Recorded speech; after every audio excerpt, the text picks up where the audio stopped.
All right, it's live, it's recording, looks good. So, Don Swift, welcome to Radiant Creators. I saw one of your blog posts that was shared by Matt Bracken over on Gab. So, I guess we probably both know who he is, I think.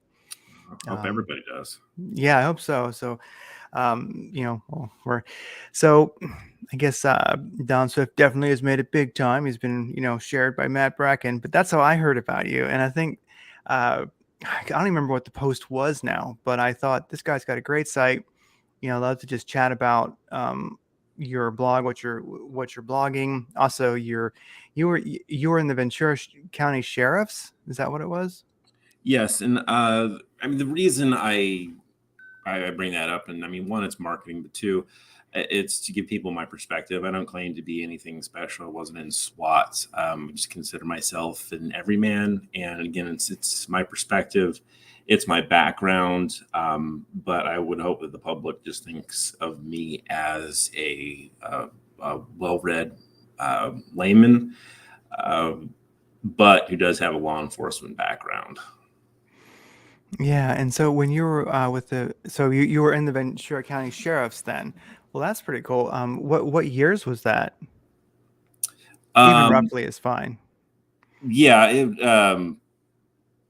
this century. This century. Okay, that makes Yeah, sense. I like that. Okay, so I so mean, this it's century. all fairly recent. Obviously for security reasons, I don't go into too much detail. There's just too much risk of being doxxed, even with the slightest amount of information.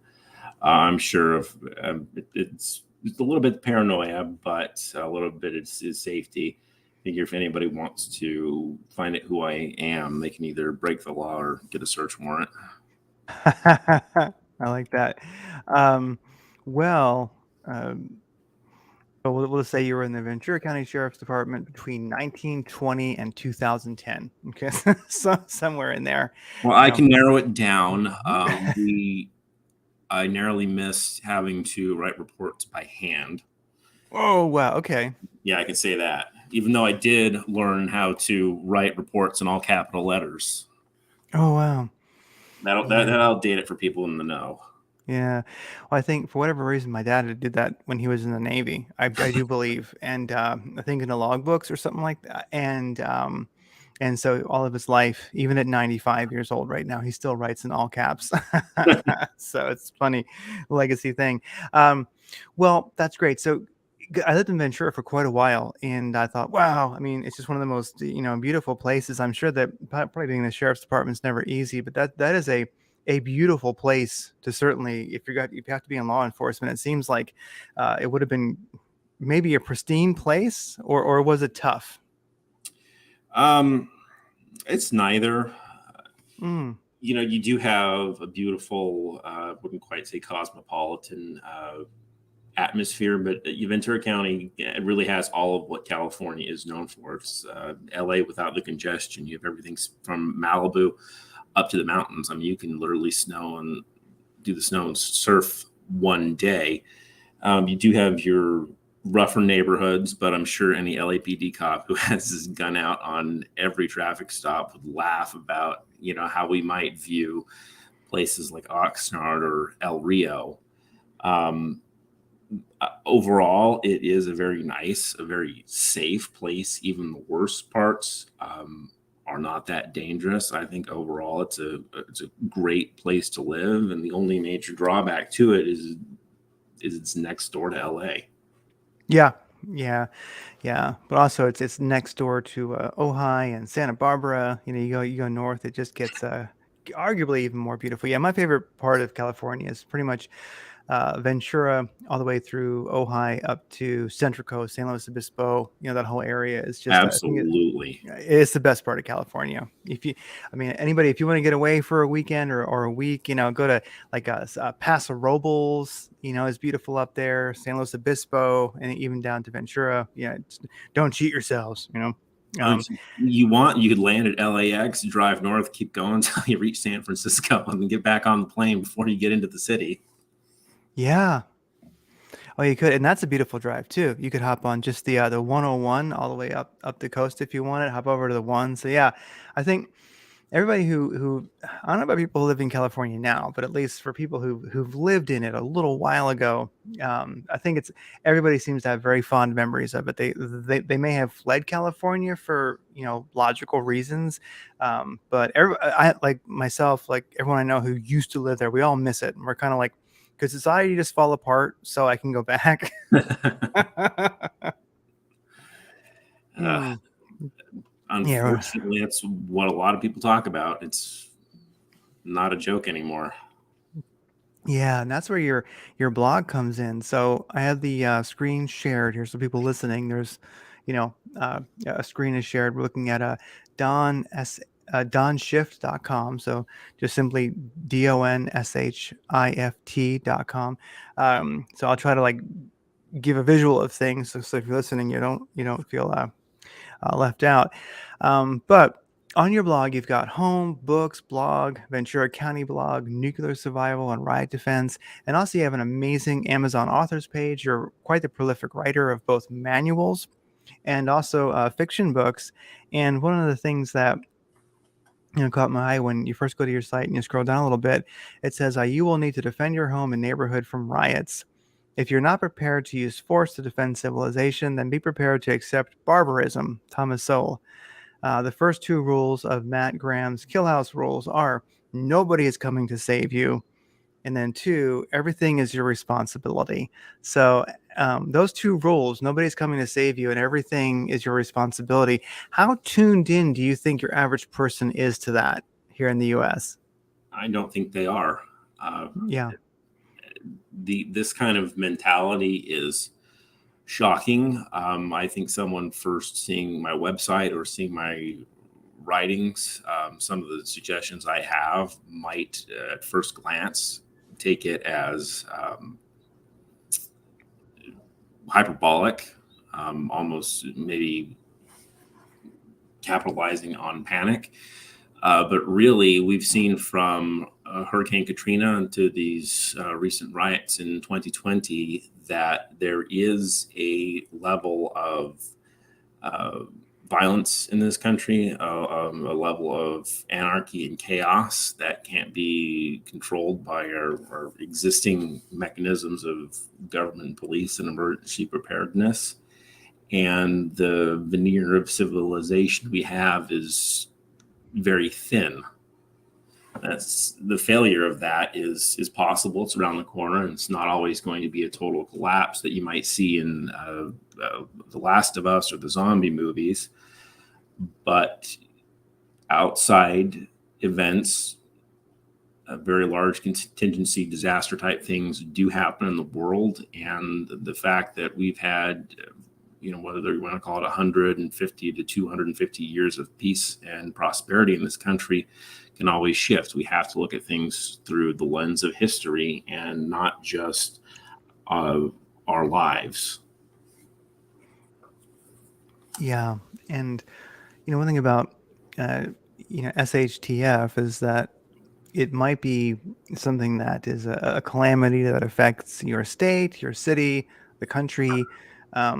But also, there always is the aspect of just being ready for shit hits the fan, SHTF for yourself, because ultimately it's quite often a personal thing. Um, like living here in uh, Scottsdale, Arizona, which is sort of like it's the pretty part of Phoenix, and we have down the street there's a mall that's big, been there forever, and there were actually some riots there, only one really to speak of, and it caught the whole city completely off guard, you know. Um, and that was the thing. So people who think, oh gosh, Scottsdale, it's pretty, it's wonderful, it's a pretty expensive part of Phoenix, and the next thing you know, you've got a mall being looted down the street, you know. And for me, being ex-military, I was like, it's not really a riot. Like they're just looting because they can get away with it. That's not I'm not sweating it too much, but still it was very close, and it was right in the heart of the city. So that really created a shit hits the fan scenario in a place where people, I mean, they never ever expected it, and it changed the city. I mean, literally. Uh, Yeah, it'll do that. I mean, look at the effect that Hurricane Katrina had not only on the local psyche of New Orleans, but the entire country.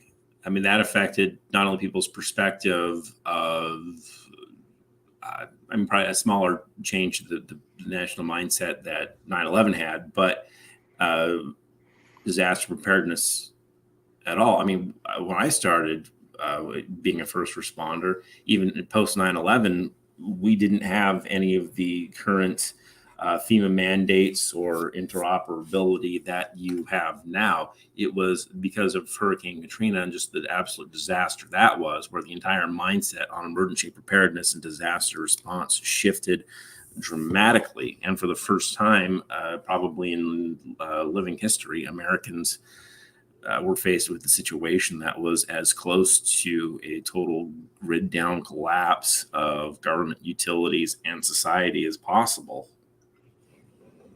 Mm. Mm.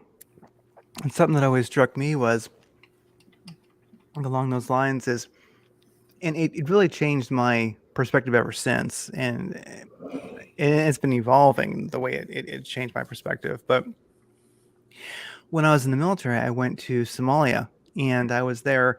Right after basically everyone's seen the movie Black Hawk Down. If you haven't, go see it. It's pretty good. But basically, once Delta Force got out, then they sent a bunch. Well, actually, they bombarded the place, but after that, they sent a bunch of troops in, and it was a bit of a UN mission. So we were American troops. We were there, and I guess I was there for 4 months, and I saw how, I still sometimes ponder. I have like notes. I'm like, should I write a book about this or something? Because I really saw what happens when a society, when a city, Mogadishu, there becomes kind of Stone Age overnight. I mean, I don't know how fast that place deteriorated before we got there, but there were very few buildings that weren't seriously damaged. Um, and you had so I always felt like it just changed my perspective in that, having seen it, I thought to myself, yeah, I mean, I kind of get what happens. First your organized crime gets really organized. Then you have your psychopaths that just want to kill people. Then you've got your organized, violent, posses, bandits, as we call them, that go around robbing their ways through neighborhoods. People set up a market, and they go in and they shoot everybody down. Then they take their stuff. I mean, really, but then society begins to reorganize itself. And then like the majority of the good people start to kill all the bad people. But this takes a while, and it's absolutely barbaric, heartbreaking, sad. I mean, it's just like the worst thing ever. But having seen that, um, I just went, yeah, I never could quite see society exactly the same way again, because I realized that, yeah, that is the veneer between that and our civilized society. I feel like it just gets thinner all the time. Like right now, I feel that when you see a lot of the violent videos that you see people losing their minds, I feel like people are walking through that veil, like, from civilization into anarchy, then back again. It seems like they used to be on one side or the other, and we were kind of all on the civilized side. But it seems like more and more people are starting to form tribes on the other side of that veil. Do you think anything like that is kind of a reality? Oh, it definitely is. I don't think we are headed for a good place as far as whatever causes you might ascribe it to. I think there's a lot of economic uncertainty, political instability, and generally anxiety about the future for different causes are causing people to act out in fear, essentially. And this results in mental health issues, tribalism to some degree. And because we as a society as a whole can't necessarily recognize what's going on and discuss it, there's no national therapist for the country's mind or spirit. You can't address it or get at those things. So for those of us who can see that coming, all we can do is make personal preparations. No, absolutely. And there's a on your blog recently, 321, so just a day ago, you wrote a blog post on potential Civil War triggers, and it's a good article. And you mentioned some of the things that you mentioned, Hurricane Katrina, but also one of the ones that you mentioned would be if a World War III starts, and I look at what's happening in the world right now, where um, it, people have different takes on, what's happening in Ukraine, obviously, but, regardless of where a person is, pro Ukraine, pro Russia, it doesn't really matter. Well, I guess it does matter that person, but um, like we have B-52s that we keep flying right up near St. Petersburg, and like doing circles. So, and now those are American B-52s to kind of provoke. This is common military stuff. We're going to mess with you. We're going to fly along your border. Um, and of course, now you've got the Russians will send up, some jets to basically, fly along the wingtips and just kind of follow them around. Like, hey, look, we know you're here. But I think to myself, that is such an incredible, dangerous game that's being played. you know there's so much possibility for error, something going wrong. What if the B-52 gets a wingtip in Russian airspace? Yeah, I mean, it's dangerous. Planes can bump into each other. What if there's mechanical failure and one just falls out of the sky? I mean, B-52s are kind of old. I mean, a bird strike could start World War III. And so, and I just think about our society. Let's just say something bad happens between those jets and then the B-52. um, I think we're going to see. That's the thing. I think people should be thinking about this and getting ready, because I think maybe our most possible situation would just be something happens that the nations don't completely have control over. There's just too much going on right now. It's only a matter of time before somebody makes a mistake, be it in the air or on the ground. And then I think people should just think about what's their game plan, because um, I think people would be doing bank runs. They'd be filling up their gas tanks. They would be uncertain. I mean, what do you think, or could you conjecture? Let's just say something goes wrong. Now we don't know what's going to happen. There's a real threat between nations, and here you are sitting in America, and you just heard about it. You know, I think reality has just changed in that moment. Oh, I think so too. I mean, it depends on exactly what happens. What happens? Yeah. You can take a look at the prepper fiction and uh, take any novel. Doesn't matter really what started the chain of events in the book. The outcome is all the same. Um, if you get nuclear war, of course, it develops a little differently. But if you take that aspect away and look at chaos, you basically have an event that starts it all, and then you have the human reaction, as the prepper blogger Commander Zero says about The Walking Dead. It's not a show about zombies. It's a show about the end of the world and how people react during the end of the world with zombies. So I think the human reaction is what we need to plan for and pay attention to, and definitely makes fiction a lot more interesting. And a good look at what might happen would be the economy, and what happened, I forget, was it this weekend or last weekend with the bank collapsing and the runs in LA? Yes. Yeah, I remember it was, I forget what year, but when the IndyMac bank collapsed, we actually had the street fair that weekend, and we had a command post out back, and for some reason we couldn't get electricity from the bank, and people were complaining to us that the ATM didn't work. Well, come Monday morning, we have deputies standing out front and a line that's 20, 30 people long for 3 or 4 days. It was a bank run, first I'd ever seen.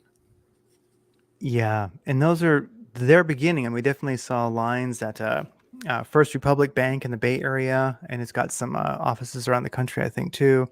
Of course, Silicon Valley Bank, the troublemaker, basically, that was an issue. And so And then even, banks that weren't necessarily involved, we've already had seen some long lines, people going, I just don't trust the situation. But also with bank runs, one of the things that we have now, which is a huge issue, is it's a positive thing, but we have electronic access to our bank. So back in the day, you would just be like, oh, I'm going to go to the bank and get my money. Well, that's one thing. But now you can just log in and you can start moving your money between banks.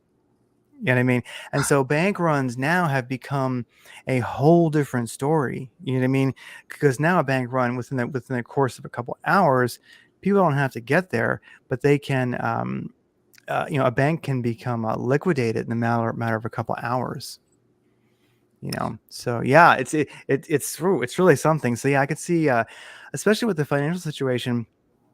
It was Silicon Valley Bank had its issues, which are cascading.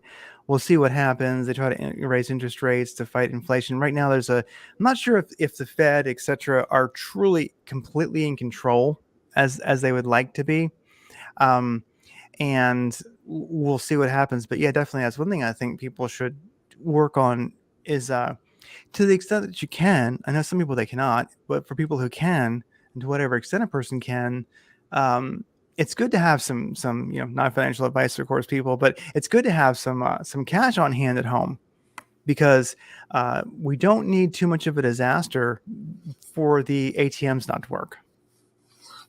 Yeah, your average ATM might have $2,000 in there, and most branch banks, unless it's the big one in town, they might have on a good day $15,000 in cash in there. And if you want more, then they'll get back to you in 3 days when the truck from the Federal Reserve shows up.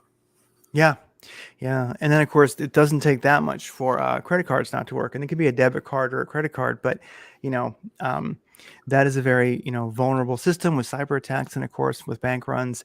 And so yeah, it's and EBT not working, if that system went down, that would not be good at all. I mean, oh there's been events where it has, in isolated areas, of course, it has degenerated into small scale violence in a matter of hours. And if you have that happen nationwide and there is no plan to restore it, say the next day or come Monday, there is going to be major problems and riots. Absolutely. And other causes for, a SHT F-fan scenario, I was going to look at, you mentioned insurrection. So that, and you define it in your blog post. But I was thinking about, it made me think about this image, if you can see it. Yeah. And it's Mount Rushmore with Trump at it. And it doesn't matter if you like Trump or not, right? That is the issue going on right now. So they're talking about, we're going to haul him in on some, well, it's in my opinion, it's silly charges, but whatever. I mean, really non-existent charges, I think. But regardless, that's what I think about when you think about insurrection. So we have the accusation of January 6th being an insurrection. I know some people think it was, some people think it wasn't, but there's people in jail, who from that. And then of course you have, the idea that they're not really going to arrest Trump. He's just going to do a little appearance and, get his fingerprints taken, maybe, whatever. I've even heard from somebody that I kind of think is in the know, was saying that the Secret Service would never let him actually be arrested, which is kind of interesting. But anyways, that situation is crazy, where you had, they were putting up barricades. They were getting ready for a riot in New York. I think that's where it was. And I don't know, it seemed like a lot of that was for show, but still, even that kind of has me a little bit on edge, because I'm like, well, what if people just said, you think about the 60s, people said, no, you're not going to, arrest this activist. Well, I mean, what if, you get, 10,000 people surround, Trump and just say, no, you're not going to arrest him. That to me seems like that would be a evolving shitstorm pretty quickly. Well, definitely. And then of course you have people who may be a little bit, I won't say wiser, but they choose to strike back asymmetrically. You could have political assassinations, retaliation for it. I mean, that would be extremely destabilizing. It doesn't matter the success, why, the who's. If we start going down that path, it's just one of escalation, because that's how these things work. It's not how our system works.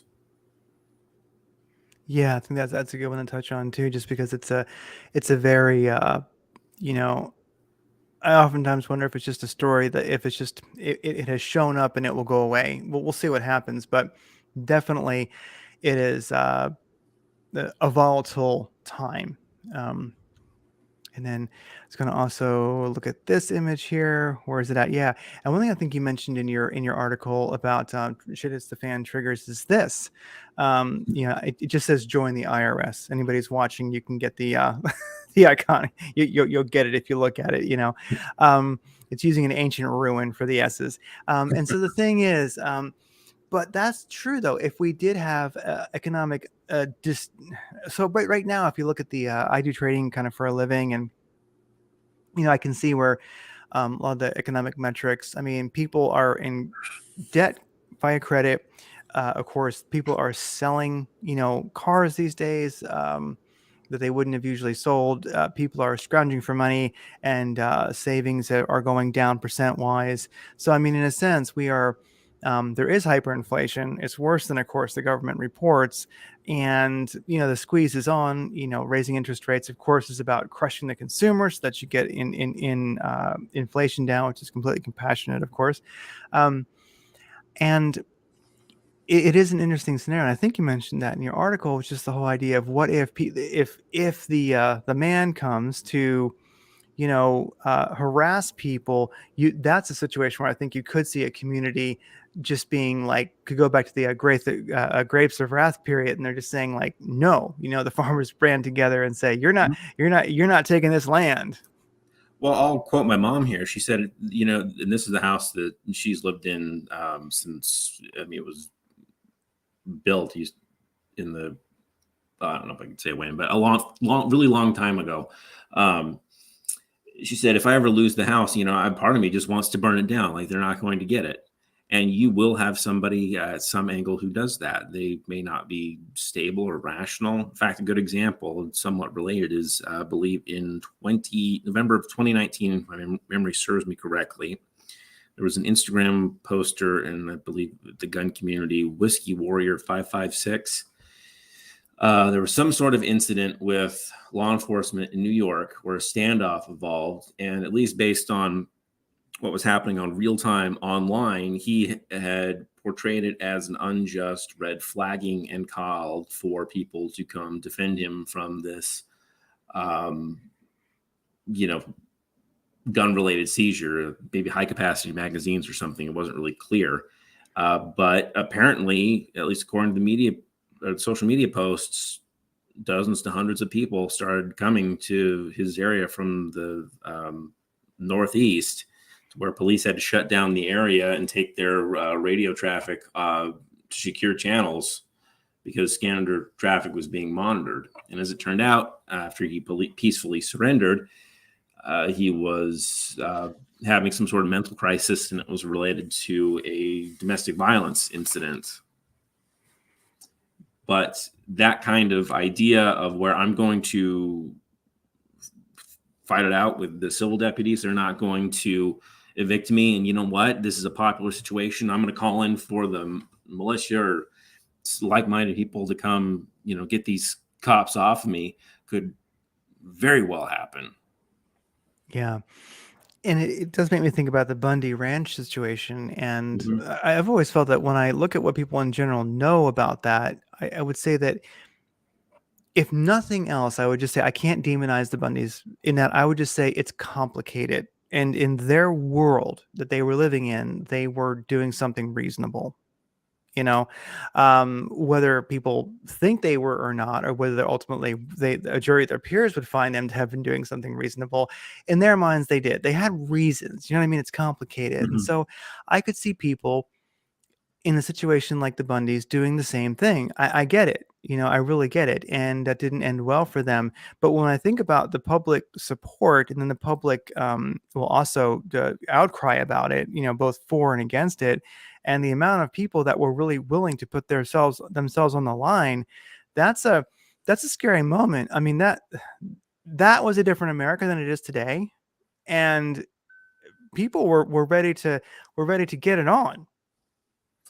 They were. I mean, I have an article on the topic. I have also spoken with people who were there and very close to the movement and people in the Las Vegas area.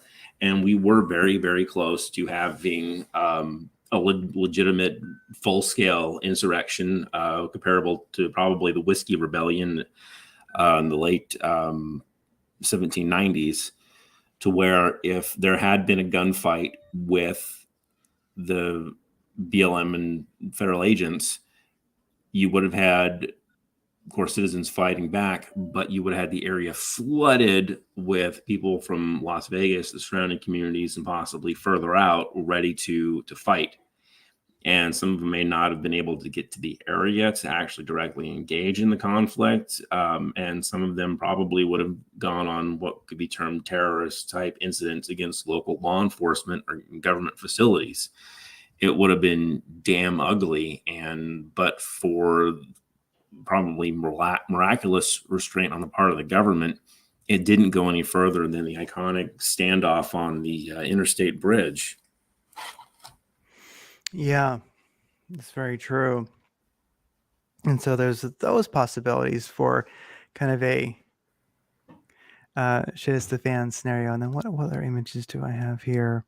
Oh, and it's same along with the same lines when we talk about the Second Amendment, which of course, some states hardly have, some states do, and it's always a legislative tug of war back and forth. And so this image here, I kind of came across this, and it basically shows the fourth little pig's house was made of wolf skulls.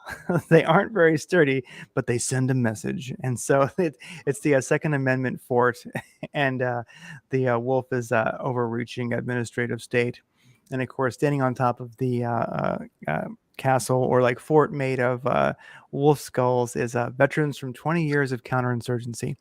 And that's one of the things that I do think about. We've been at war forever now, and we've created lots and lots and lots of veterans that are in this country. And when it does come to Second Amendment issues, I could see, like you were mentioning one, in states that went off the rails.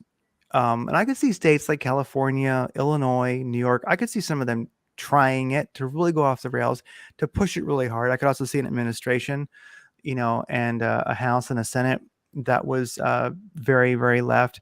I mean, it's a dangerous time along those lines. And that's one that I also, to some extent, fear being a shit to fan scenario, especially it might be a per state situation, but it definitely gets my attention because what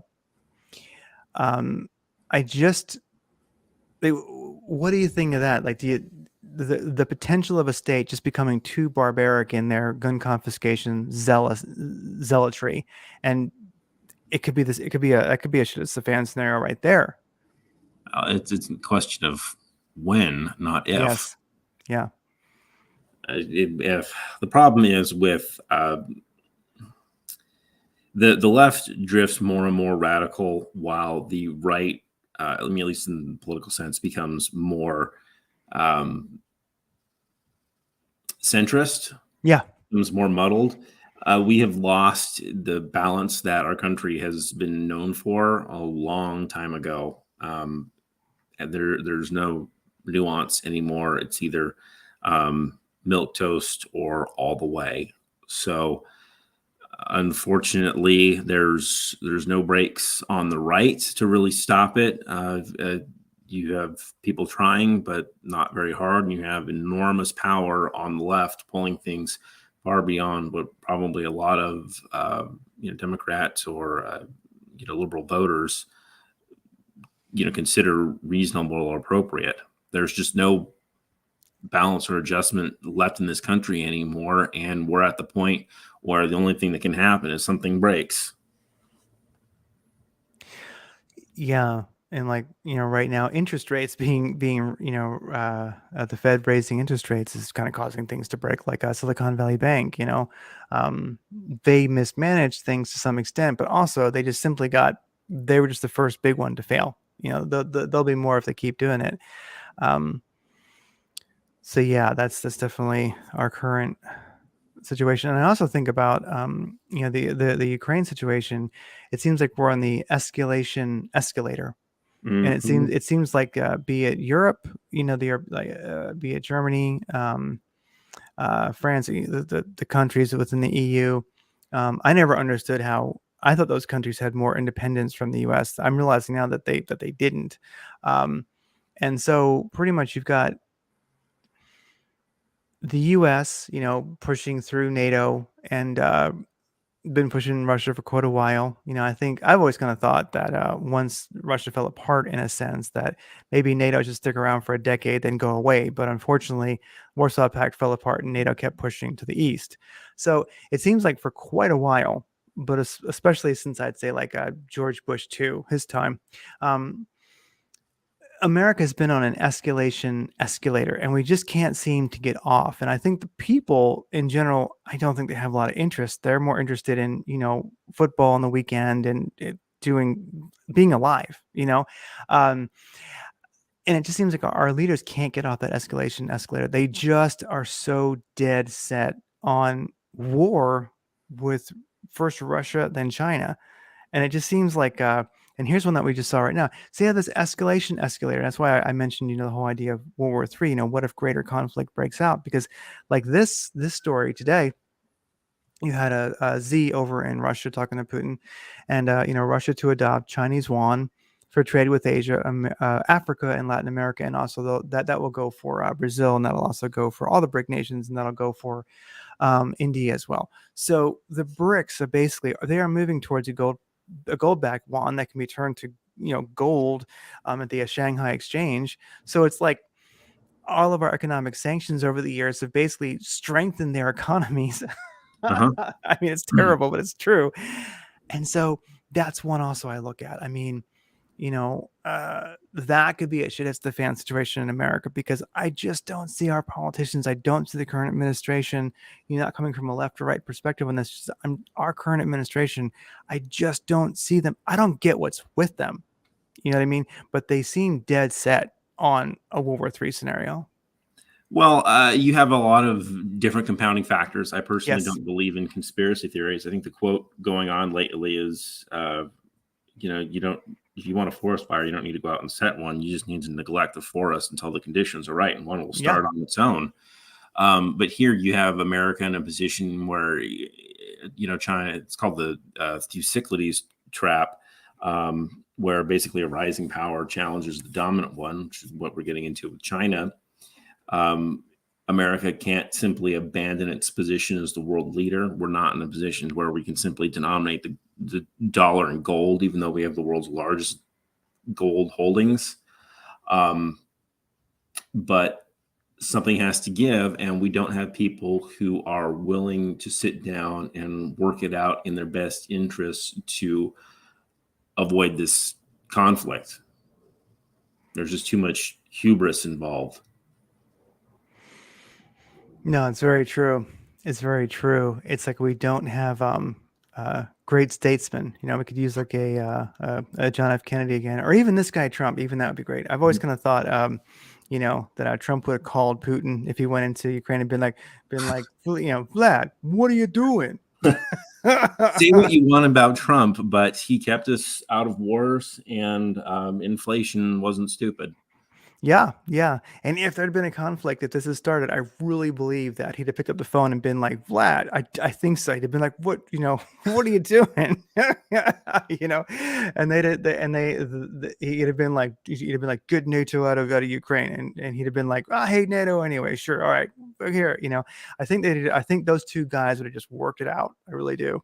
Have you seen the meme where someone on Reddit posted, they were like, well, what if we found out what Vladimir Putin's favorite superhero was, and maybe we could get them to give him a personal message to stop this war. Oh, I know. Oh, I know. I wonder what that'd probably Aquaman or something. I don't know.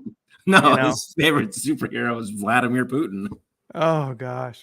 What are you talking about? I am favorite superhero. Yeah, really. I know. Well, I remember doing some training with some of the with some people in some soldiers from the Russian military. I did when I was in the military, I was exposed. I did meet some Russian soldiers, and it was funny. and they were like, somebody were talking about shooting and like strong hand and weak hand, and they were like, "That's you Americans. You have a strong hand and a weak hand. We have one hand and the other hand." But that was great. The camaraderie was very, very good. I tell you, I think Russians are really like the archetypal American redneck. I think that's actually they are. They're like redneck 2.0. They really are. They can make a tank out of a Lada and it would work. I'm telling you. you know. Um, anyway, so um, one thing about your book, so of course you have an amazing Amazon page, Don Swift, and I'll link to it in the show notes, but you have a lot of books up there on Amazon. They're on Kindle, they're a paper form, I think. And of course you can buy them on your site also. And just some of these books are really something to see. So you've written both manuals, and then also you've written some fictional novels. And if we could just go over I kind of will just brush on all these things a little bit. I love that you have one on a basic shit is the fan radio, because I think that's one that is Mhm. drastically overlooked. I mean, because definitely in a shit it's the fan scenario, cell phones may or may not work, but your handy talkies, they definitely will. So yeah, if you could tell us a little bit about the basic shit it's the fan radio book and like your motivation for writing that. Were you in California in '94 for the Northridge earthquake? 89. Yeah, I was there. Well, I mean, you probably remember there's an earthquake, even just a mild one, but you go to pick up the phone and you can't get a dial tone for a minute or two, right? You remember that? At the time I was in the military, I didn't have a phone, but you know what? I'm sure it happened. Yeah. Well, it was very uncommon outside of earthquake situations, but older members of the audience might remember there would be times when you pick up the phone, you won't get a dial tone, you'd have to wait for it because the network is busy. Now with cell phones, that could, different protocols, a lot more bandwidth, but it can still happen. I think the most recent incident of notes was the October 1st shooting in Las Vegas, to where there were a bunch of cops around, but they couldn't get on the radios because there was too much radio traffic, but they couldn't make cell phones calls because there was too many people there and everybody was trying to make calls as well. Now in a disaster, you can certainly have that situation, but you could have no communications whatsoever because of the infrastructure collapsed, or heaven forbid we go to war with China, they hack the phones, or they shoot down the GPS satellites, which would throw off the GPS time signal, so no one would have accurate time. That would cause problems. But you do have some radio options, which I go over. I basically wrote this book for all the people out there who says, well, I kind of want to get a radio, but everything's just too complicated. I don't even know where to start. My head hurts and I don't want to deal with it. That's a problem with a lot of these YouTube videos that are trying to be introductory. It's like people don't want to bother memorizing the questions to get a ham license. Yes. But this book focuses on that crowd. It's like, look, here are your options if you don't want to bother with the license. And if you do, here's how you get started. It's not that intimidating. And once you do that, you can move on to other options. But what I recommend to everybody is, get a GMRS. It's a General Mobile Radio Service license. It's $35. It covers your entire family. It interfaces with cheap bubble pack FRS radios that everybody already has. And with these GMRS radios, you get 22 channels. They can include repeaters, and pretty much everywhere in the country has repeaters that you can use. If you are willing to spend the money, $100 for a really good radio, you can program it somewhat. I mean, it's not going to be as programmable as a ham radio, but you can, rename the channels. You can put in repeaters, which will give you access to those. You can replace them with better antennas. You can stick one in the car. A 50-watt FM radio will enable you to talk across most towns 5 to 10 miles. If you put one in the car, you can put one on top of the house with a good antenna. I was doing one across somewhat broken hilly terrain from a vehicle with a handheld to another handheld, and we were having no problems talking 3 to 5 miles apart.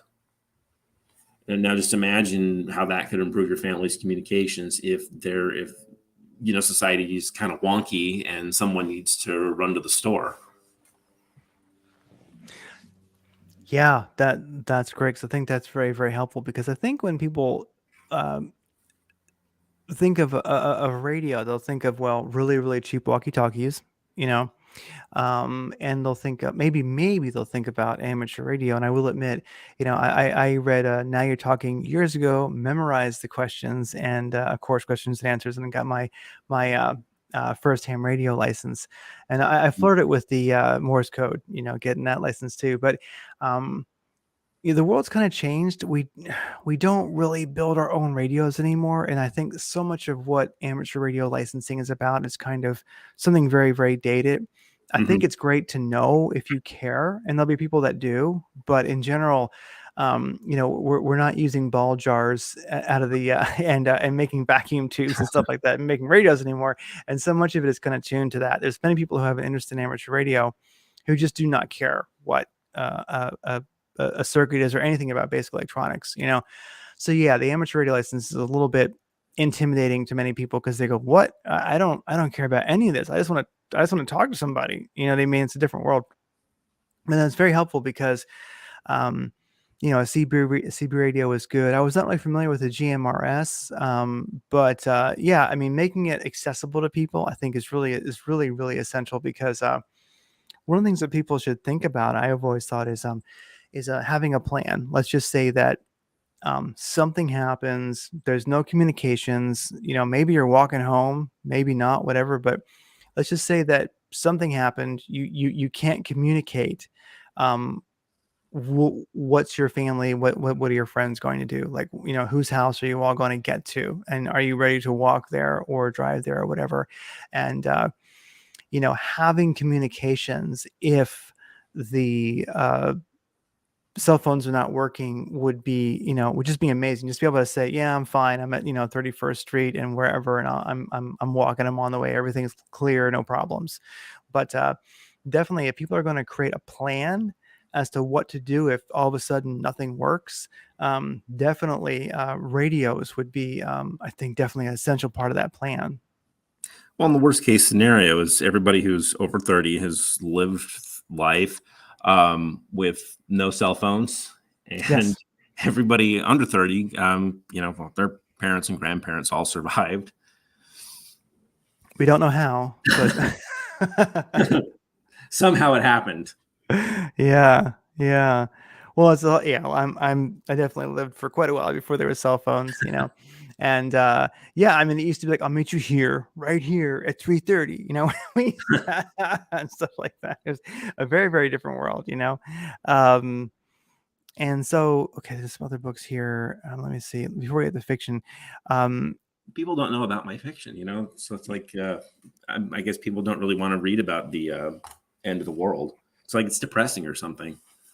well, I think that one thing about being a prepper, after a while, you just start to see it a little bit differently, Hmm. where I would say, so to me, a prepper is more of a way of life. And I think that, like, at least for myself, one of the things that I'm moving towards, and most people that I know are moving towards, and they're either there now or they're not, or like, and they're working towards it, is ultimately a small ranch. It can be an acre, it can be 2 3, whatever, but you have some space, you're somewhat distribute it. Maybe you can see your neighbors over there, but they're not really next door. And you've got your goats, you have your cow, you've got your chickens, and you're hopefully you can work from home. If not, you're within distance at least to commute to a city sometimes if you have to. I mean, in a sense, the preppers are all working towards getting to some level of self-sufficiency outside of a city. Does that kind of seem like in general where most people are trying to get to who are aware of this stuff? Well, I think getting out of the cities is something a lot of people want.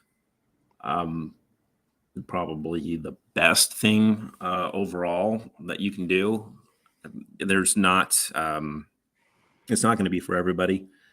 Um, but again, you don't have to get completely out of the city. You can move to the suburbs. And if you want to look at Ventura County for reference, probably the easiest for you and I to have some mutual ground. And of course, your audience can look it up. And a lot of my writing takes place there. But if you look at Ventura County, you have LA, which is about 50 miles or an hour to the east, and suburbs start closer. Um, then you have medium cities in Ventura County. They're okay, but they're, suburbs. There's still a lot of people in close areas. But you go 5 miles outside of any Ventura County city, you have lots of farmland, lots of wild land. You can get a house on a couple acres, still be 20 minutes away from Target and, big chain grocery stores and all the conveniences of modern life. But you have a greater degree of privacy, survivability, and people are going to have to be really motivated and hungry to walk that far. It's really true. It's just having that distance. I think it's I've heard a lot of, I would call them like elder preppers. Mhm. Talk about be further than one tank of gas from a city and you're good. I think unless you want to live, somewhere in like middle of Nevada or Montana, that's going to be hard to find. But yeah, True. call it half a tank, because probably aren't going to have that much in their car if their things are really that bad. But you get out there, you're not going to be running into these people. I mean, if It's you very really true. want to get far away, those are the better places to go. Yeah, it's true. To get further than a gas a tank full of gas, you're kind of looking at, I guess, Nebraska or Wyoming, and then you're going pretty rural, So, but there's places even here in Arizona that are, well, they're not quite a tank of gas away, although they might be, but yeah. But then Oh, you you do go start. to Arizona, Nevada, you can find the Old West. Oh yeah, I mean, there's it's a long drive down a dirt road that or a semi paved road. I mean, so there's definitely still vast expanses, really. Even the Pacific Northwest, Hmm. you can get I mean, even Washington State, there's like west of the five and there's east of the five, and there are two different states, you know and everybody east of the five, I'm sorry, there's west of the five and east of the five, yeah.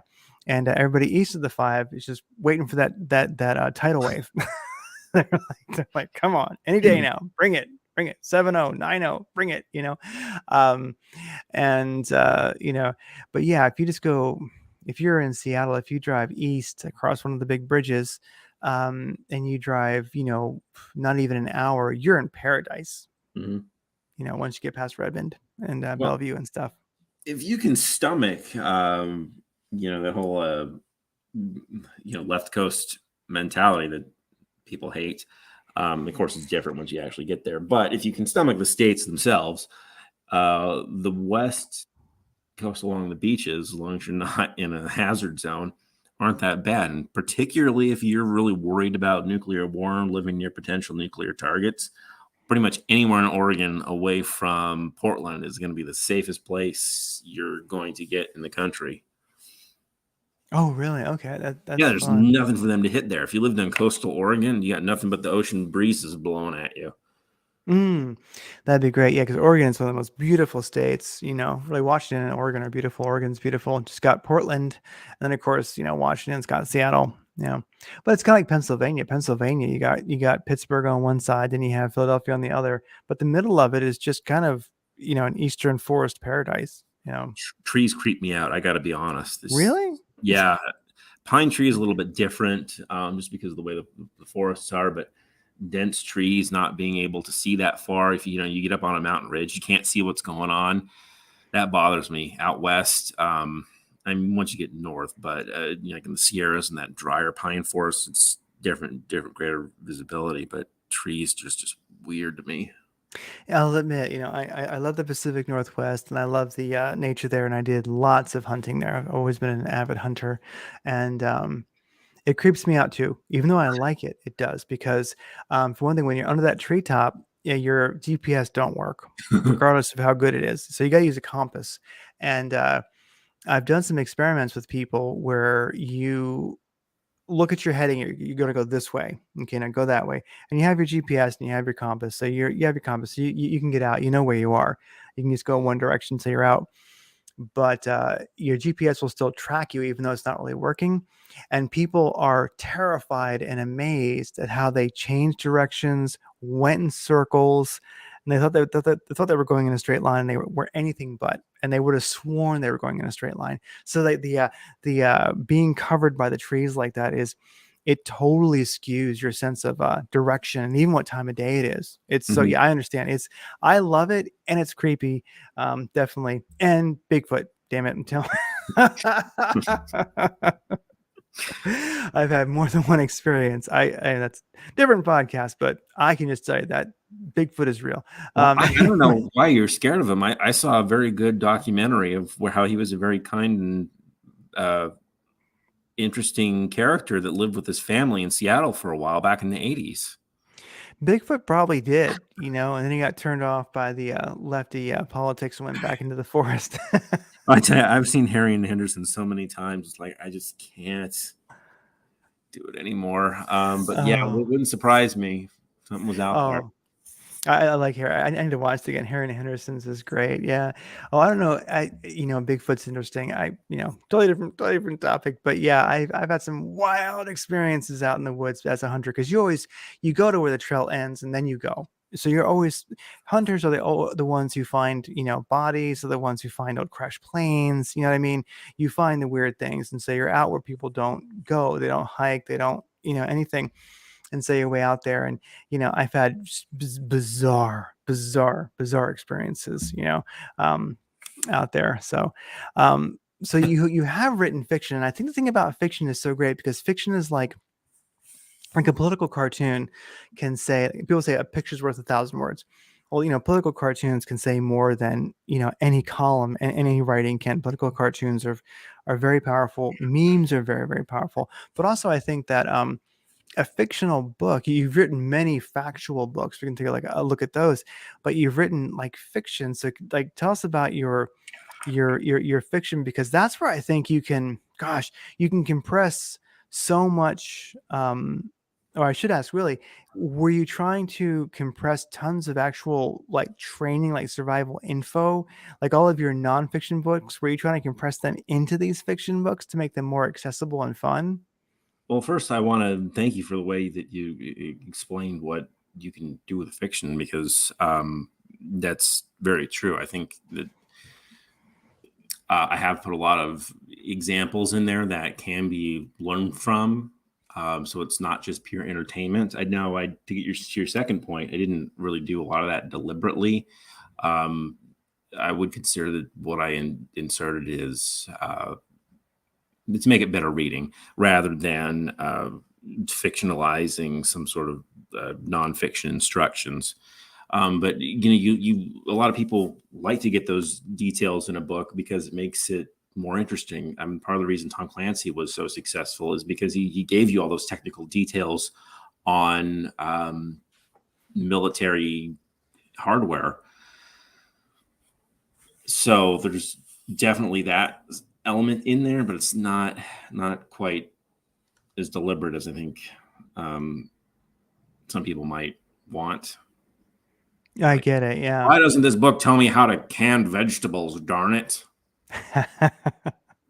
And Well, see, give you an example, like my first fiction book, Hard Favor Rage. I'm like, I wrote that as um, an outreach to the deputies in the department, saying, "Hey, this is, I mean, it's an extreme example, but something like this could happen." It's like, what are we gonna do if this happens? How are you prepared to help our community, or is everybody just going to kind of go their own ways and let society fall on its own?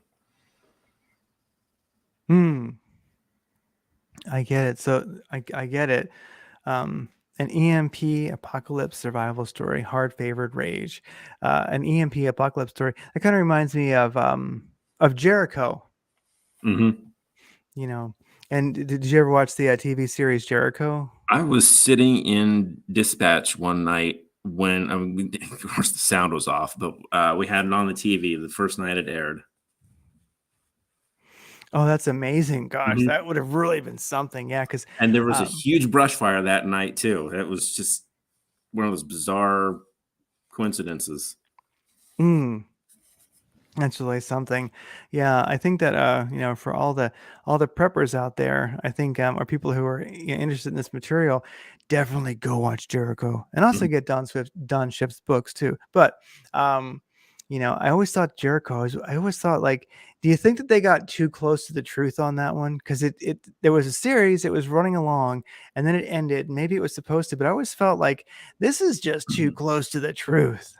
I think they didn't get close enough Close because it enough. was made for broadcast TV. I think had it been more gritty, if it had been an HBO special, Yeah. you would have had more viewership because they could have showed more. It could have been more realistic, and I don't want to say engaging, but uh,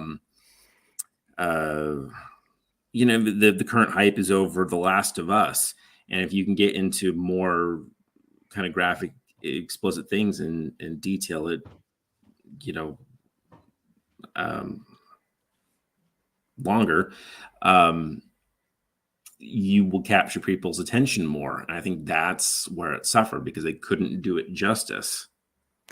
That's true. I know that. Yeah, it definitely is a bit of a. Now that I think about it, it's a bit of a of kind of a Harry Potter apocalyptic story. Mhm. Where it's very safe. Yeah, because my limited experience in a Shadista fan universe is now that I think about it, it's very hard to.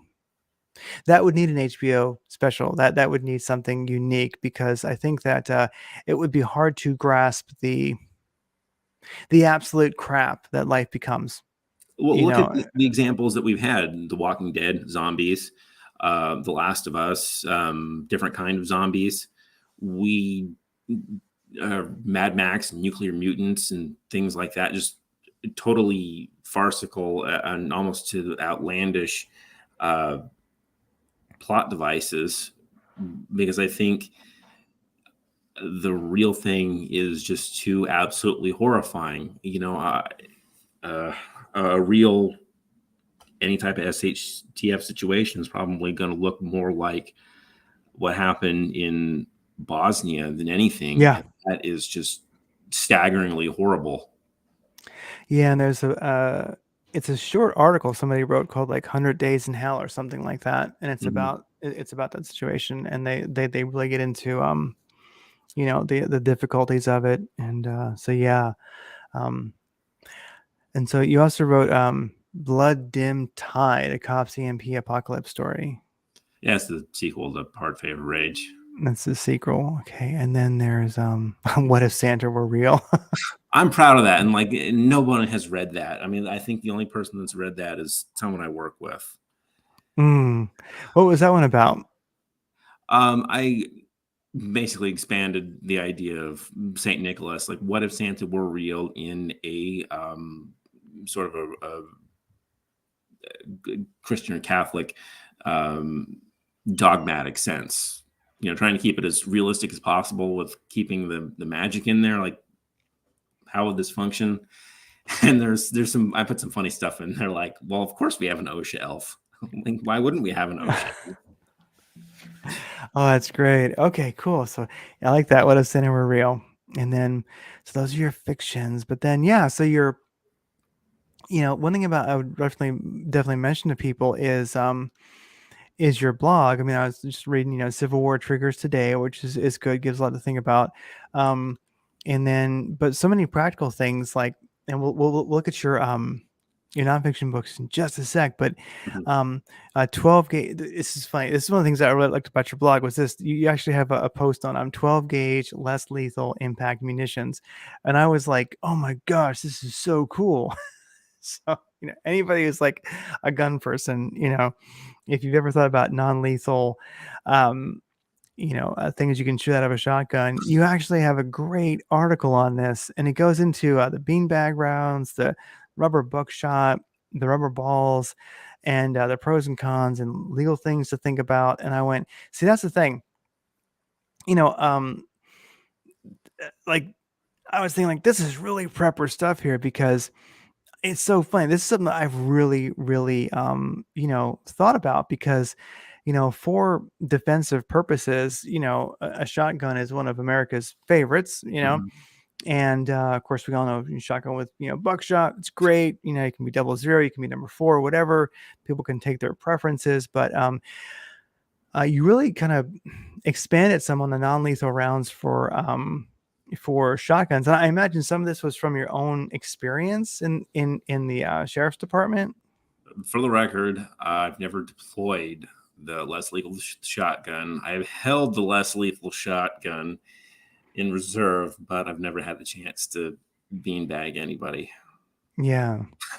I've I guess, been there when it's happened, but it was never me. and that's really something I wonder about that. Like how are those bean bags? Because that, you can find the rubber balls and you can find the rubber buckshot. That's pretty easy to find. You can get it. But the super socks, the beanbag rounds, they actually are pretty intense. Uh, all of them are eventually going to have the same impact on target, in theory, basically. With the bean bags, they are, I mean, you can see in the photo, they have the tail on there to help with their accuracy. And of Yeah. course, these are products that are marketed specifically for use on humans versus a lot of the products which are more intended for animals, like shooting bears. So they're sold to law enforcement, basically for liability purposes. There's no reason why you can't purchase these. But for the average person, if you're going to be using this for real, the actual circumstances are going to be very few and far in between, and probably do involve something close to the end of the world. Yeah. I put this information out there because people want to know, and it's better for them to have this information in case they come across these rounds when the world does end, or if they're thinking about using it for some reason in more normal circumstances. Because if you don't have the information, you make bad choices. You start carrying wasp spray instead of proper pepper spray. In some cases where you might need to not do anything and use your better judgment, you might shoot someone with rubber buckshot and commit a felony, when if you just shot them, it would have been a justified event. Yeah, I hear you. And that's one of the things, I'll just stick to, like pepper minded people, but this really goes for everyone. I think to myself that, I've always been an advocate of, being I could say a pro gun person, be it, for defense or hunting, whatever, collecting relics, historic guns, whatever. Yeah, I've always really been very adamant with people. I'm like, yeah, sure, you can. Yes, of course, learn gun safety, take, defensive handgun, rifle, shotgun, whatever, 101 and 102. But really go and get your concealed carry permit, even if your state doesn't require it. And at the same time, there's so many good, a lot of, armories, a lot of gun stores have them now that have training facilities. Deadly force law. I mean, there's so many people who don't know the law. I'm like, you know what? More important than your gun, know the law. Well, and I would beg everybody who is mentally and physically capable of defending themselves, please do it. Get a gun, get the training, understand the laws, be willing to protect yourself. It's irrespective of political beliefs or your interests or your beliefs about the end of the world. This is something that you should take as seriously as having batteries in your smoke detector, your smoke alarms out. We saw so many people in 2020 that freaked out. They thought it was the end of the world and rushed out to buy guns. You don't want to be one of those people. Get it now. You could have any sort of incident in between, and it might be frightening to contemplate having to be in these situations or take your personal safety into your own hands. But it's better that you do it now while you can in a controlled fashion than to panic later or, God forbid, be defenseless. I mean, I have seen the results of people who have been defenseless and helpless, and it's sad. Yeah, it's very true. It's very true. Yeah, and I've always felt that if you are able and you are interested, for heaven's sakes, be it Krav Maga, be it BJJ, be it karate, know how to use your hands too. Because that's, because you're usually going to be attacked and fighting from a disadvantage. And the first thing you're going to have is your hands and your arms, and your feet and such like that. In your head, you can headbutt somebody, bam. I mean, it's like, be ready. Guns are great, but if you are capable, make ready physically. Um, well, that's great. So this is an amazing article. It's one of the things I was really liked about your blog. I was like, this is really thorough because, for, gun people, especially people who are familiar with shotguns, it's something that people have, I know I myself have thought about, and it's very, very true. This is the thing about getting your legal training also. There's plenty of, if you have an interest, you'll find it in your area. Go get some, legal training when it comes to deadly force, because, yeah, a lot of the non-lethal, shotgun rounds really are a shit hits the fan end of the world situation because they theoretically would not or legally may not be. Mhm. It's one of those things where you hear that line, and we've all heard it. Well, why couldn't they shoot him in the leg? Because that would be a felony. And that's why they can't do that. As if in a bad situation you're going to have that option anyway. So yeah. Exactly. Exactly. So let's go back to your let me find your books here real quick. I don't want to keep you all night, but we'll go through these books real fast because and one thing I noticed is that you've got I think you have the paper and the Kindle versions. Are you Yes. going to do audibles of any of these? I've looked into it, but the cost is prohibitive. They won't allow AI reading, and frankly, I don't have the time to read and edit it myself. It's just too much to put in there. Hopefully, there will be some changes with the improvements to AI soon, especially Audible's policies to allow that so that I can have audiobooks out there. But in the short time, unfortunately, no, it's just not in the finances. Plus, with some of this stuff, and readers might even see it in there, I'm hesitant to send this material out because of what's in there and the way that some people might take it. None of it is incendiary or really even illegal, but someone who may not have the best grounded understanding of things could potentially misinterpret it. I get it. I get it. It's like no, it makes plenty of sense to me. It makes plenty of sense to me. I do get it. If you are willing to get the paper copy or the Kindle copy, then it's for you. You're not making it, overly easy. I do understand. Well, if I've you known. on Yeah, your phone, if you can do your Kindle that way, a lot of these things will have a yes, read aloud feature.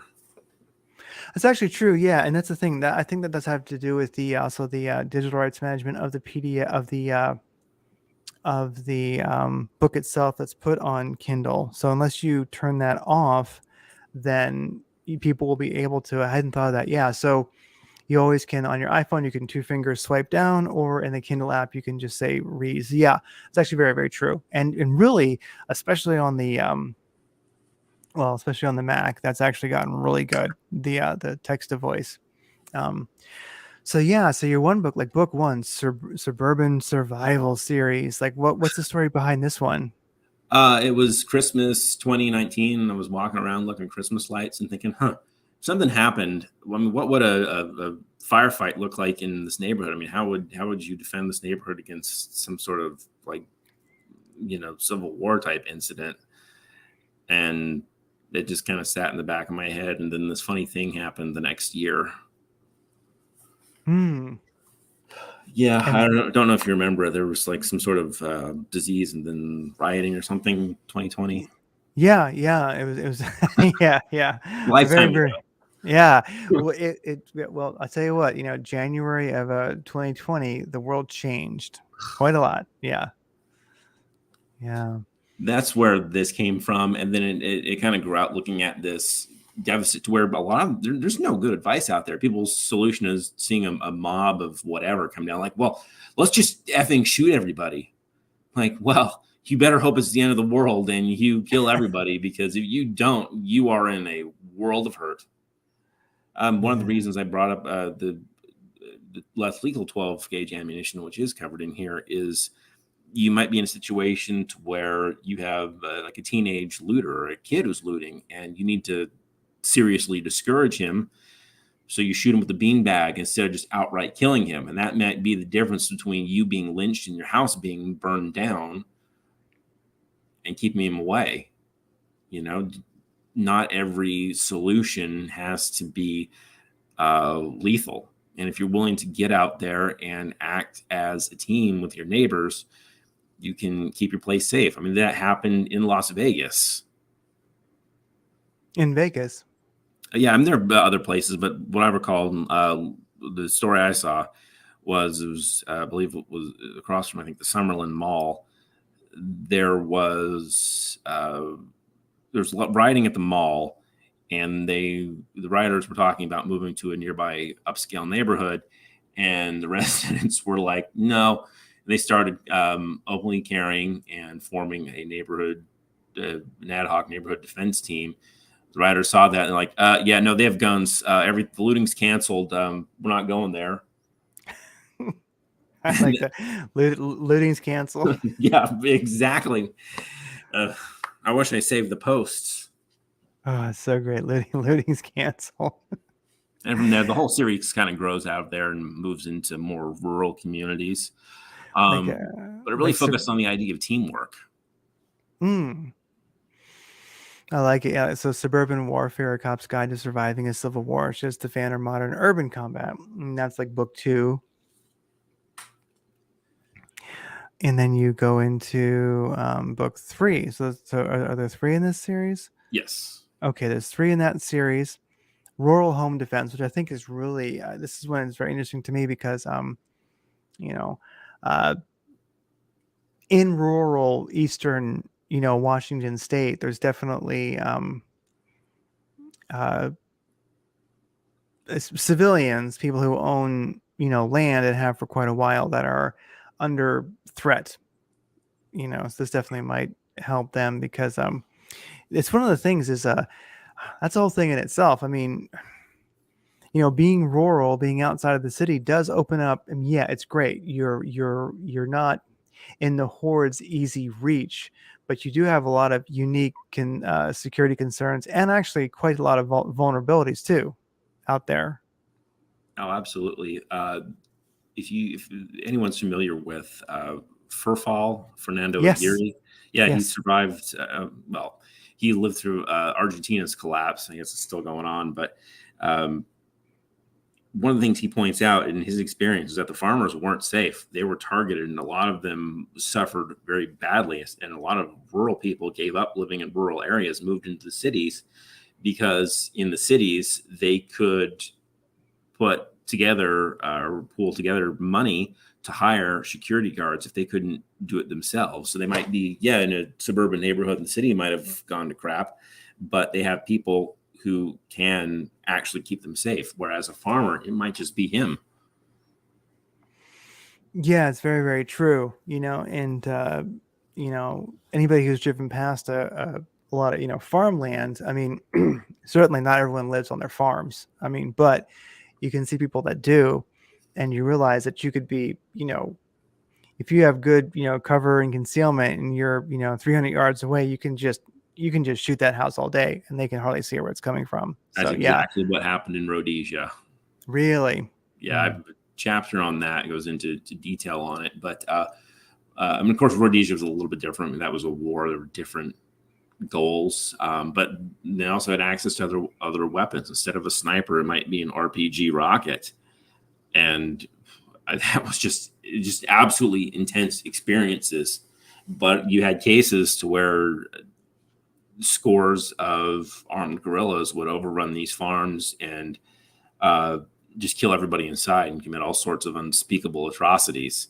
And it would be so bad that you wouldn't call 911. You would get on the radio and you would literally call up the army, and the fire force would deploy paratroopers. Wow, very intense. I'll have to get this book and check it out, because that sounds. I think that's a real concern for many preppers who want to have a bit of a rural existence. Either they do or they're working towards it. Maybe it's just my ex-military background, but I just see all kinds of. I feel like in a city, you definitely have your issues, definitely. But if you're in a bit of a rural city, like a suburb, that's much better. But I sometimes wonder, if you're a target, out in the middle of nowhere versus, a house in a rural area, you have a lot. Everything is. That's one thing about like reading your books, and I think people thinking about these things is just know where you're at and what are your pros and cons. What do you have that's working for you? Well, are you familiar with Forward Observer, Mike Shelby? Yeah, yeah, Yeah, for those who aren't aware, it's a private intelligence company from military or ex-military intelligence analysts who put out a very good open source intelligence product, probably the best you can find out there. But one of the things Mike Shelby constantly talks about, almost like a broken record, is do your area study. And yes, it took me a long time to figure out exactly what he was talking about. I thought it was an advertising gimmick. I even wrote a chapter in one of my books. I'm like, well, you got to know where you live, and here's some of the things I've done that you could do to look it up.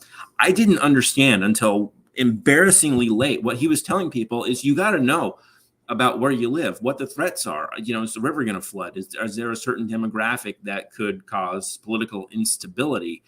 Um, where are the military bases? Do you have a target behind your house that could be looted? yeah. And it just baffled me that people didn't even know basics about geography, about their area, and had to be told to do things that I had done naturally because I've always been curiously minded, and had learned and done through law enforcement. Yeah, and when you look at Forward Observers, I think he's got, was it a worksheet that I saw, or I saw something from him. And when you start looking at it, the work to assess where you live, it'll take you a year. It's a lot of work. Well, and it can be fun too. I mean, I Yes. enjoy looking at maps and looking at this data. I mean, I think it's just the coolest thing in the world. Granted, I'm intellectual and I'm weird, and I'm cool with that. But it doesn't have to be a chore. I mean, play Yeah. around on Google Earth. I mean, that is so Oh cool. yeah. I mean, just start there. I mean, pull up a map of the racial dot map and see who lives around you. I mean, that's neat. You look at your storm drain map. I mean, did you know that Las Vegas, probably the same thing in the Phoenix Yeah. metro area too? You can get into these storm drains and walk for miles underneath the entire town, without seeing another soul. Maybe some homeless people, but Yeah, that's how it is actually. And it's one of the things too, when it comes to knowing your area, that I always, encourage people to do, is, get your hiking boots on, or your, hiking, or your cross country running sneakers, whatever it is, Mhm. get your, whatever you like to, use, your Vibram Five Toes, whatever it is, put those on and walk your area. Because yeah, so here in Scottsdale and Phoenix, of course I'm in Scottsdale, but it's next to Phoenix. Yeah, if you know the way, if you know the alleys, and you know because we manage massive flash flooding here Mhm. in Scottsdale. It's just part of life, right? And so we get just hordes of water that would wipe the place out. But one of the things the government has done well is they've channeled it. So we have plenty of empty cement riverbeds that you can travel everywhere on, and they all have a little road, utility road next to them, oftentimes, which has been turned into a hiking path, really. And so, yeah, I'd recommend people, like, hey, how to, do you know all your alleys? Do you know all your, like, drainage ditches? I mean, it can be fun, because you never know. I mean, you might want to, I know how to get all over this town without anybody seeing me. I do. I used to make it a game. Like, okay, can I, on my patrols, can I make it all the way from one side of the town to the other with only crossing major arterial highways? Yeah. Yeah. Gosh, can you do it all in alleys? Now, here's a funny alley story, and it goes into really knowing where you live.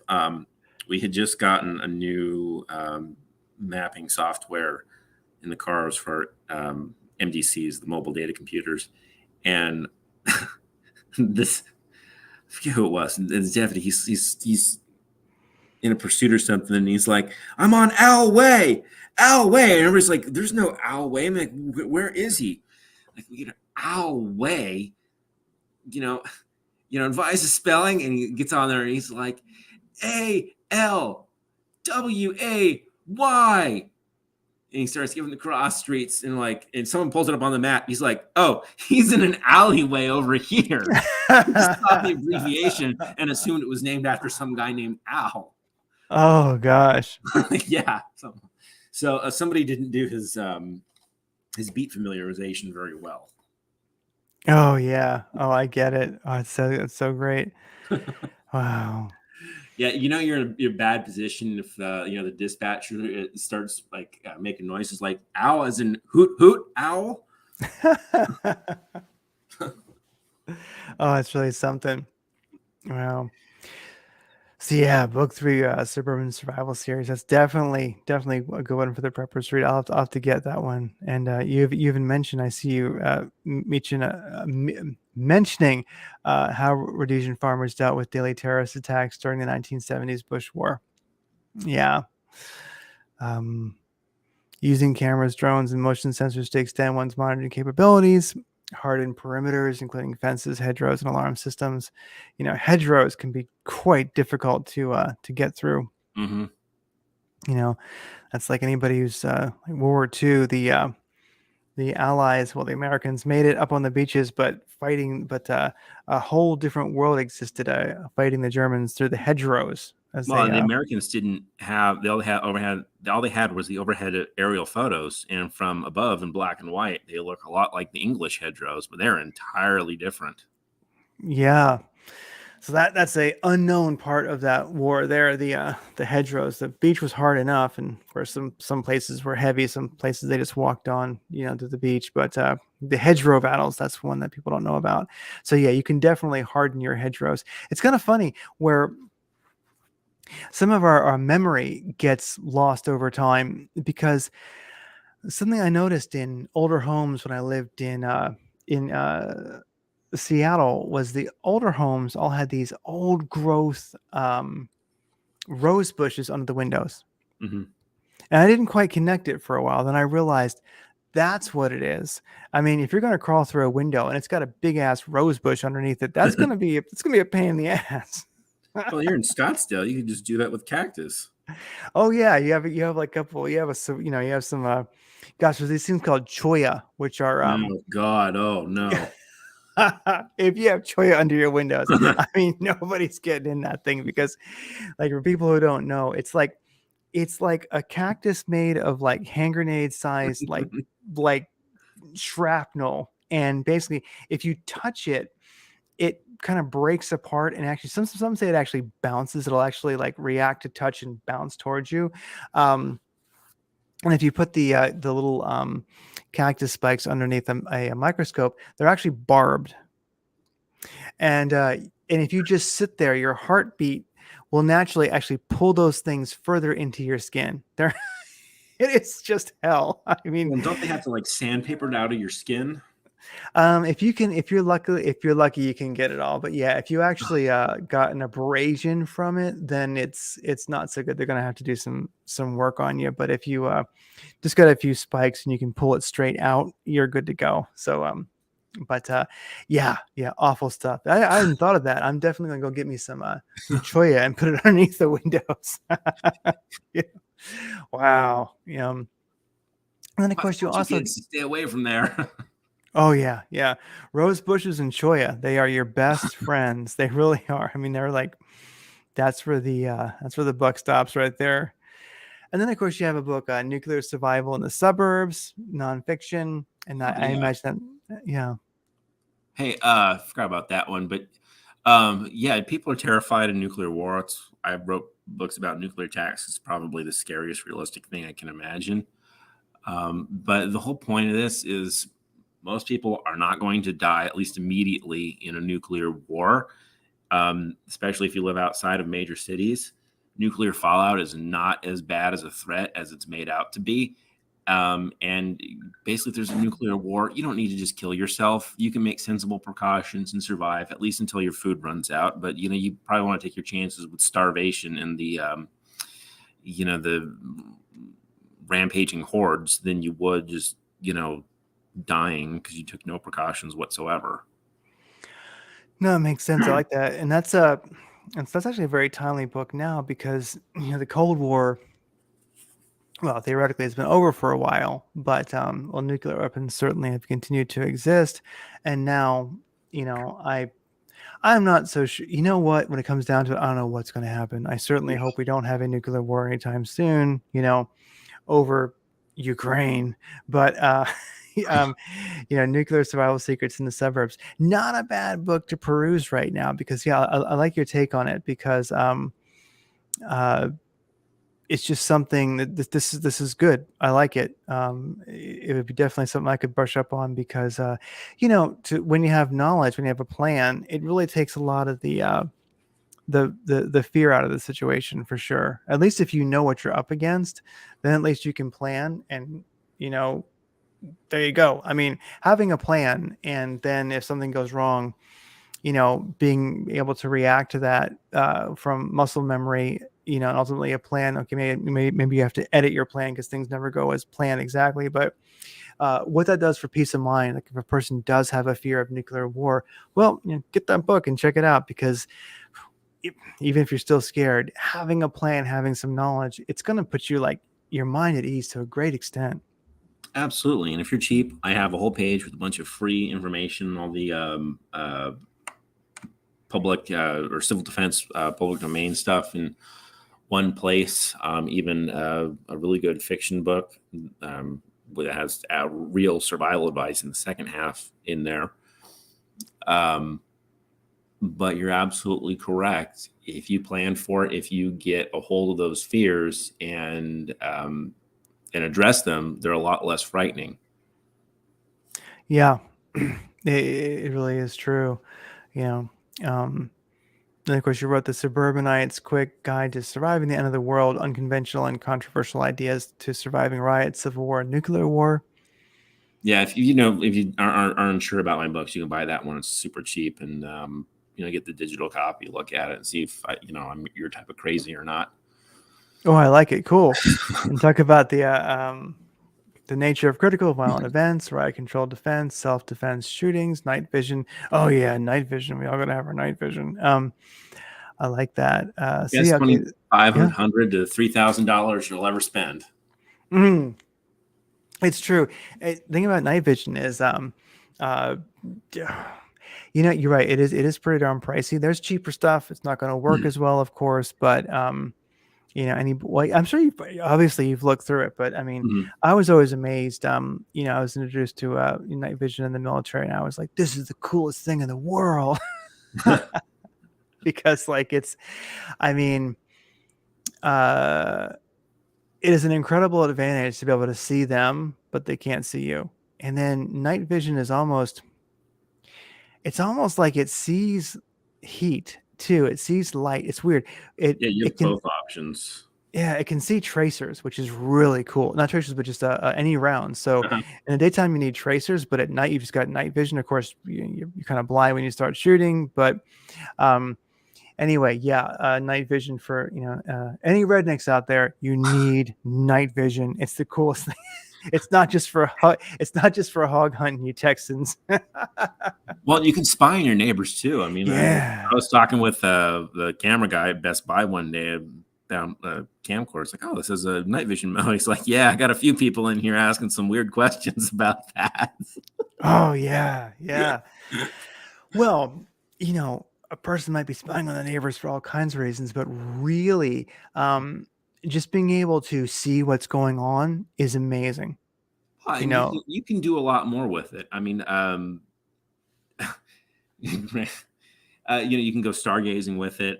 yeah, We'll walk around. You can go on night hikes with it. yeah. And if you've got the money and you're blowing the stuff on camera gear anyways, why not get into night vision? I mean, if you have the budget and want to get out in some of these high tech things, do it. Oh yeah, yeah. You don't And it'd have be to. am- and it'd be amazing if you look out into the forest or especially like the desert at night. You'd be amazed at how many things you see.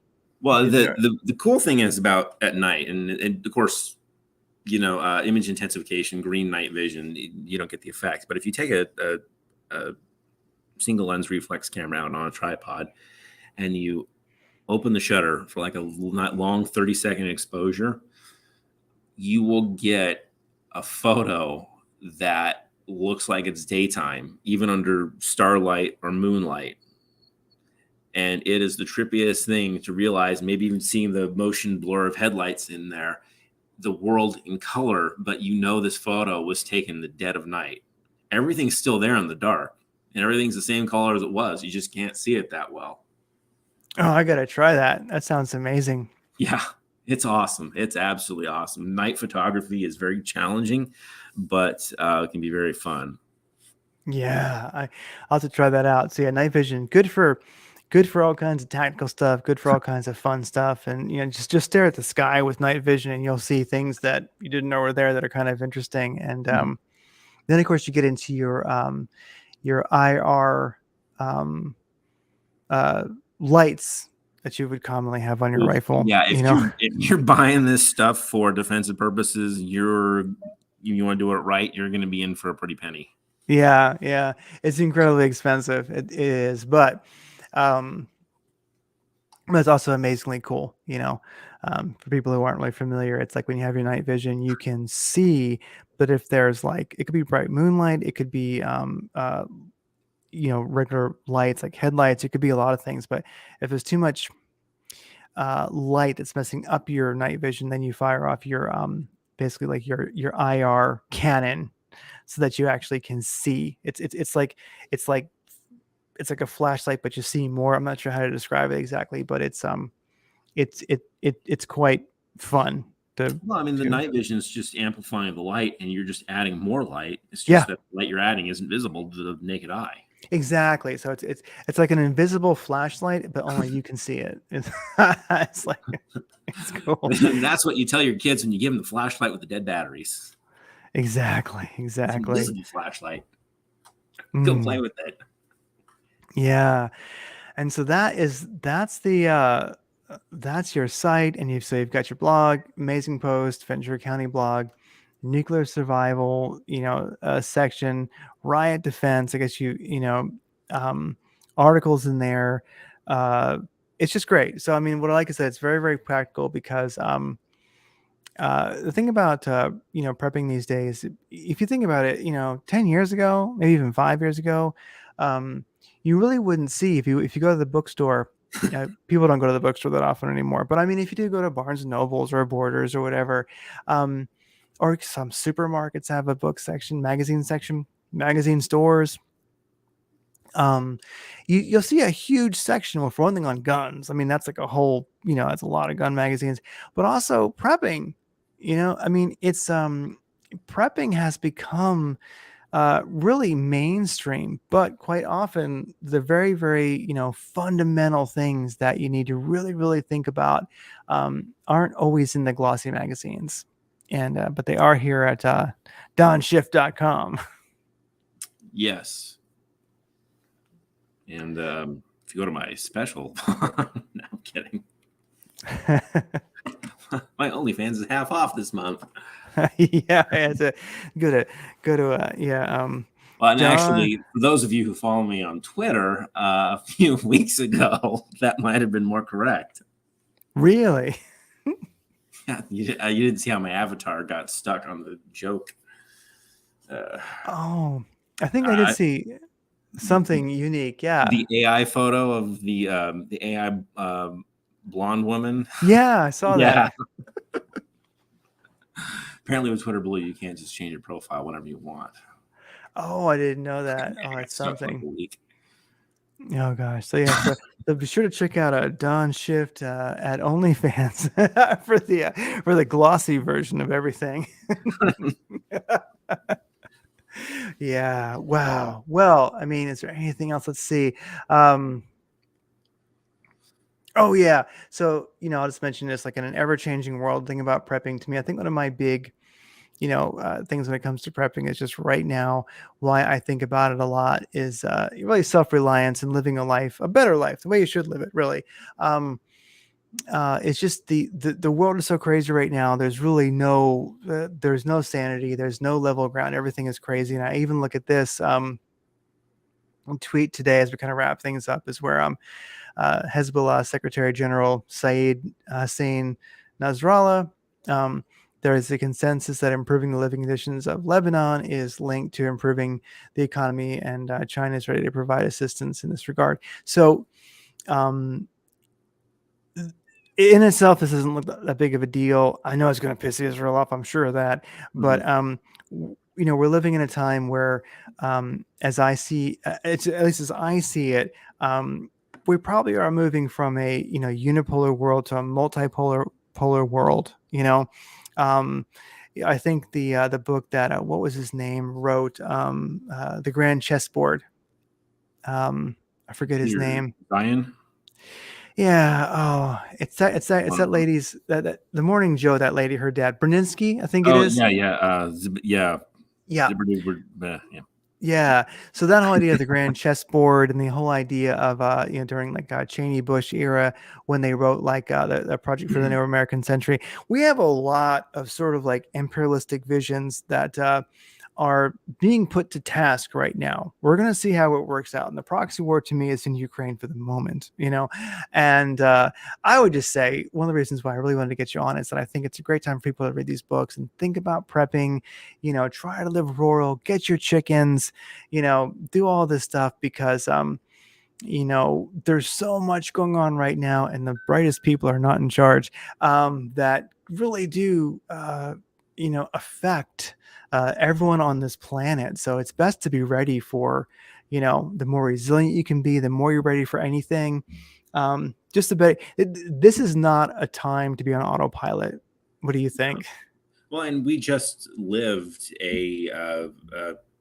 through a real life disaster that it didn't absolutely collapse, and that we came through it relatively unscathed is great.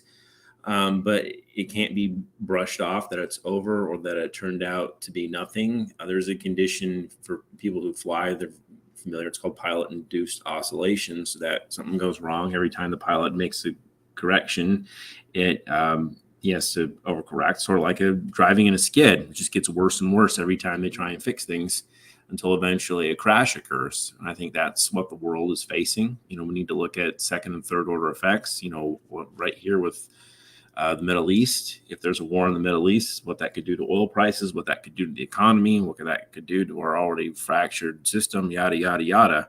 And as 2020 showed us, this thing can happen. It can happen to all of us. We're all affected, and we need to not treat it as some sort of crazy paranoid person's fantasy.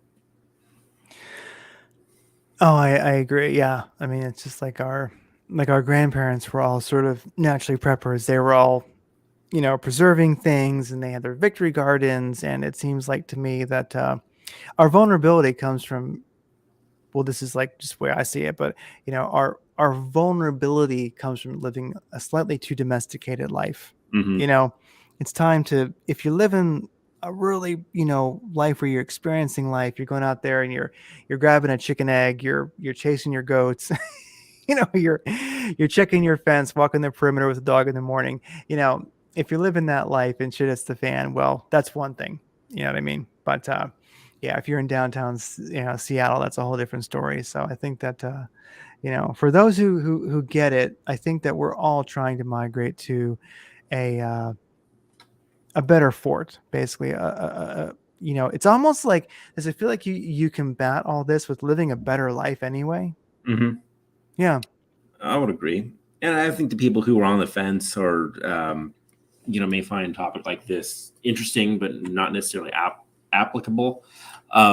Look at the experience of the last few years and delve into it as a curiosity. Maybe look at it the way you would a horror movie, something that interesting, just to kind of sound out your own fears. And you might discover that it is as we say.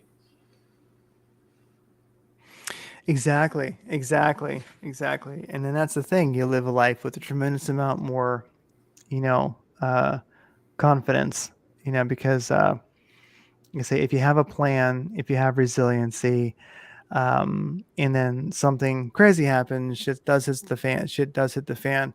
It's still a bad day, but it's a whole different story than if it truly catches you off guard. if you had if you were just I'm not even sure who that would be anymore because I've been doing it too long. But for the, you know what I mean. If you got your plan, if you're ready, if you've thought about it, and it was fun, it was a hobby.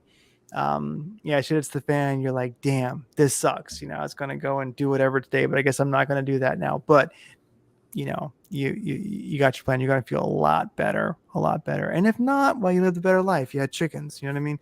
I always look at it like that.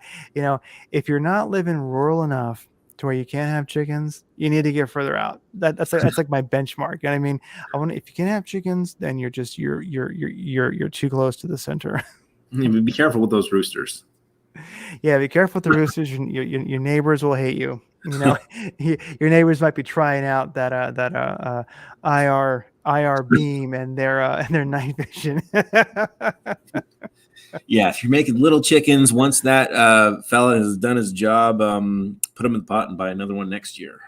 Yeah, exactly. Yeah. Well, Don Shift, and it's donshift.com. It's been amazing talking to you. Thanks so much for hopping on. And I will I'll send you a link to this when it's up, and I'll get the show page made and on the next, like, this evening or tomorrow. And thanks for being on. I think this is really, really helpful. And everybody, go and check out Don Shift's site, get his books, check them out. This is great stuff. And have confidence. Don't live an over domesticated life. Well, thank you for having me. This has been a very great discussion. Probably one of the best conversations I've had in a while. Oh, great. Well, that's what I like to hear. That's what we try to do. So, well, thank you so much. And you take care. Keep prepping, keep writing books, keep blogging. It's great stuff. Oh, of course. Thank you. All right. Bye. Bye.